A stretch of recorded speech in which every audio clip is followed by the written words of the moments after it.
Has you ever felt like your body is just perpetually trying to send you a strongly worded letter of resignation? Oh, yeah. A very, very strongly worded one. Right. I mean, we've engineered these incredibly comfortable, convenient lives. Hmm. We have, automatic everything, food on demand, perfect climate control. We have. So if we're all so comfortable, why are we so sick all the time? That is the central question, isn't it? Okay, let's unpack that. Because when you start tracing back the source of all these modern chronic diseases, there's this huge kind of ignored problem. Hmm. It's not some mystery bug. It's something, well, something fundamentally awkward about how we live now. And what's fascinating is how the current medical model even approaches this. It basically waits. They wait until you have the final dramatic symptom. The fire is already raging. Exactly. The fire's raging, they give it a label, and then they treat that label with a drug. It's like treating the smoke alarm instead of putting out the fire. Right. And that leads to this infamous medication merry-go-round. Ah, yes. The dreaded polypharmacy. Can you just sort of explain what that looks like for a real person?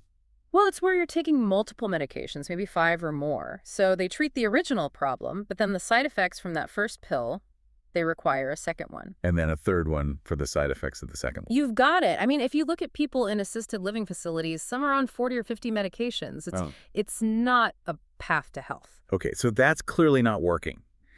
If focusing on these late-stage symptoms is so ineffective, what is the actual root cause, the one thing we should be attacking? That's the key question. And when you dig deep, the list of causes gets shorter and shorter until you land on one core issue.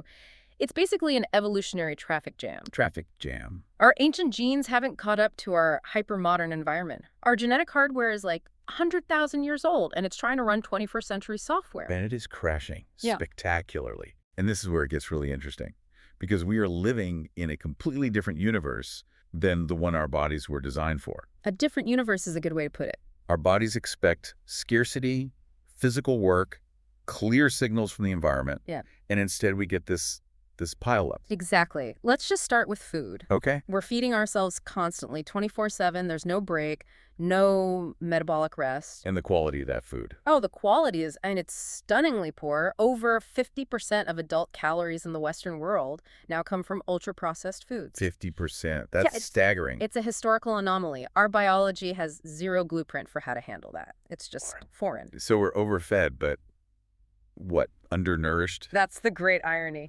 We are simultaneously overfed and profoundly undernourished. And those processed foods, they create these epidemic levels of nutrient deficiencies. So what are we missing? What are the biggest environmental inputs that are just gone? Well, there are two huge ones. First, a lack of sun exposure. Right. We live indoors. We live and work indoors, which means vitamin D is the #1 missing nutrient on the entire planet. And you have to understand, vitamin D isn't just a vitamin. It's a crucial hormonal regulator that our bodies are designed to make from the sun. We basically shut down a major hormone factory. We have. And the second one is a lack of physical work. We're just sedentary. And then there's the whole bubble boy effect, right? We've Yep. sterilized everything. We have pasteurization, sanitization. It's all done in the name of safety. But what we're really doing is preventing our immune system from going to boot camp. Has nothing to train against. Exactly. You compare this to studies on, say, the Amish. Farm kids who are exposed to all of that dust and dirt, they develop much stronger, more robust immune systems. Because their training camp was real. It was real. They also used traditional methods like fermenting foods, Mhm. cheese, yogurt. That built incredible microbiome diversity. We've replaced that with sterile, pasteurized skim milk. So what happens? What happens when this ancient system is overfed, understimulated, and living in a sterile box? You get things like autoimmune diseases. I mean, these were barely existent 50, 75 years ago. Right. Barely. There's a gene called the HLA gene. Think of it as your immune system's ID card. It tells your body which cells are you and which are invaders. Okay. Historically, having a really diverse reactive HLA gene was a massive survival tool against pathogens. But in our modern, confused, sterile world, that same gene becomes a weakness. It causes the immune system to misfire at our own body. Okay, so to make this real, let's talk about one person's genetic testing. It's kind of a drama, really. It shows how the environment decides if your gene is a superpower or, a crippling weakness. Right. This is epigenetics in action. Your genes aren't your destiny. Your environment pulls the trigger. So let's start with that troublesome HLA gene. Hmm. This person had a specific autoimmune risk tied to gluten. He didn't know it, but every single time he went on vacation, he'd eat, all the bread and pasta. Well, the good stuff. All the good stuff. And he would end up just lying in a hotel bed all night with severe stomach pain. And had no idea why. No clue. But looking back at the genetics, it's so obvious.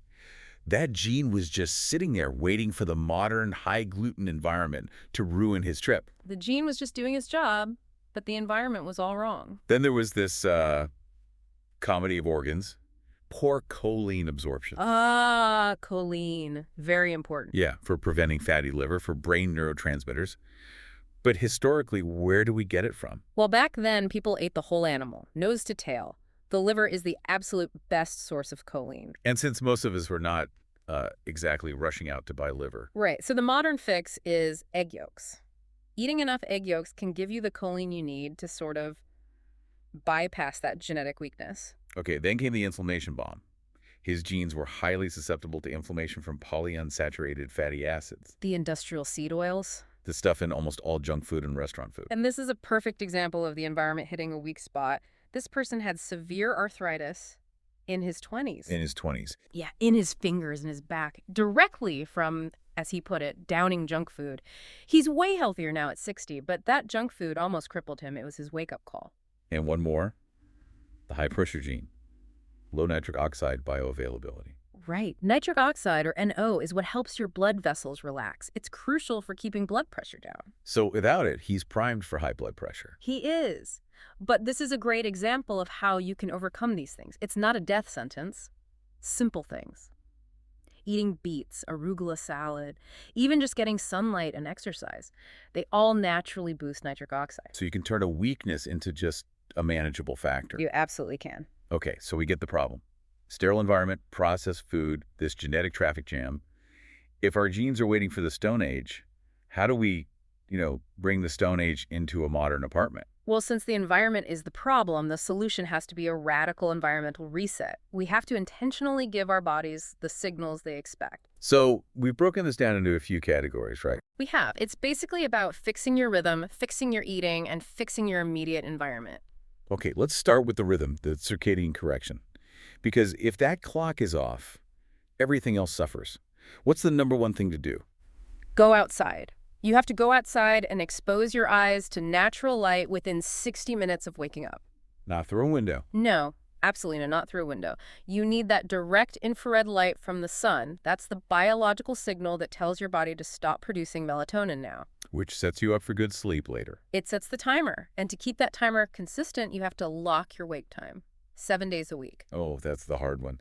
No sleeping in on weekends. Your body hates it. It's like giving yourself mini jet lag every single weekend. And finally, for rhythm, no eating 4 hours before bed. Let your digestion rest. Okay, next up, the evolutionary eater. We have to stop grazing all day. We do. The key is to adopt a 6 to 8 hour eating window. So a fast of 16 to 18 hours. Yes. This matches our historical food availability, and it is absolutely essential for fighting insulin resistance. And a simple habit to go with that. Take a 10 or 15-minute walk right after you eat. Oh, I like that. It helps burn off the sugar immediately, prevents that spike, and the most important rule of all for eating: Let me guess. no ultra-processed foods in the house, period. If it's there, you'll eat it. Just get it out. Okay, finally, let's talk about the controlled environment. We need to fix our sterile, toxic bubble. Right. First, get into nature. 3 times a week. It is incredibly therapeutic. And while you're there, get your hands dirty. Literally. Literally. Gardening, touching the soil. That's how you get microbe exposure. That's how our ancestors built immune diversity. And what about the modern toxic soup, the chemicals in our air and water? Filtration. Yeah. It's non-negotiable now. Get a HEPA purifier for your air, and absolutely get a good water filter. For drinking water. And for your shower. Most of these chemicals are absorbed through your skin. Okay, to finish up, we're too comfortable. We need some intentional discomfort, right? Micro-stressors. Yes, to stimulate your genes in a good way. Epigenetics. That means short sessions in a sauna, a really hot shower, Or, on the other end, a cold bath or shower. A little shock to the system. A beneficial shock. It helps your body adapt and get stronger. And a simple one for stress: nasal breathing. Just breathe through your nose more. Just breathe through your nose. It calms you down, and it enhances that nitric oxide we talked about, which helps with blood pressure. Wow. Okay, so what does this all mean?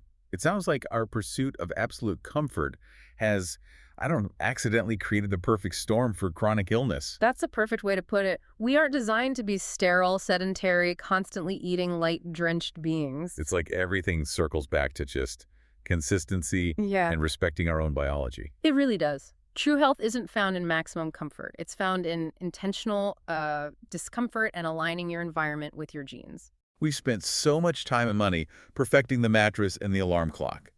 But maybe the real key is just dimming the lights and getting some dirt under our fingernails. Maybe it is that simple. So, a final thought.